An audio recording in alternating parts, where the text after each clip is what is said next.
பான் Indian film making hub Chennai தான் என்று நடிகர் கமல்ஹாசன் கருத்து தெரிவித்திருக்கும் நிலையில் அது குறித்து மக்கள் குரல் பகுதியில் திருவண்ணாமலை மாவட்டம் செய்யாறு மக்கள் தெரிவித்த கருத்துக்களை பார்க்கலாம்.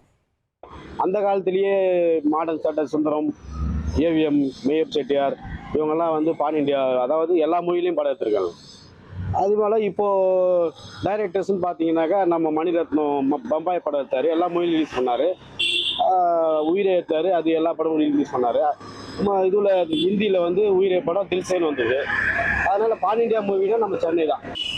பாகுபலி, RRR மூவி எல்லாமே நம்ம சமீபத்தை பார்த்தா நல்லா இருந்தது. சென்னையில் மட்டும்தான் இருக்க முடியும். பேன் இண்டியா மூவியை வந்தால் சென்னையில் எல்லா லாங்குவேஜ் எடுத்து பேன் இண்டியா மூவியை ரிலீஸ் பண்ணுறோம். கமலஹாசன் 100 உண்மைங்க. மும்பை சினிமா வட்டாரெல்லாம் வந்து பார்த்தீங்கன்னா படத்தை எடுத்து அடுத்த மொழியில் டப்பிங் தான் பண்ணுவாங்க. நம்ம சென்னையில் இருக்கிற இண்டஸ்ட்ரியில் இருக்கிற படம் எல்லாமே படம் எடுக்கும்போது அந்தந்த மொழிக்கு ஏற்ற மாதிரி அப்பயே தனித்தனியாக எடுத்து ரிலீஸ் பண்ணுறாங்க. அதனால் கமல்ஹாசன் சொன்னது நல்ல கருத்து தான், அதை நம்ம ஏற்றுந்தான் ஆகணும். தென்னிந்திய மொழிகளில் இருக்கிற தெலுங்கு, கன்னடம், மலையாளம், தமிழ் படத்தெல்லாம் ஒருங்கிணைச்சு சென்னையில் தான் மொத்த மொழிக்கும் எடுத்து மொத்தமாக ரிலீஸ் பண்ணுறாங்க.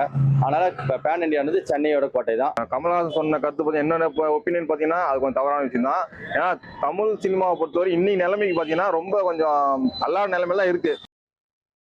மக்கள் குரல் பகுதியில் திருவண்ணாமலை மாவட்டம் செய்யாறு மக்கள் தெரிவித்த கருத்துக்களை நாம் பார்த்தோம்.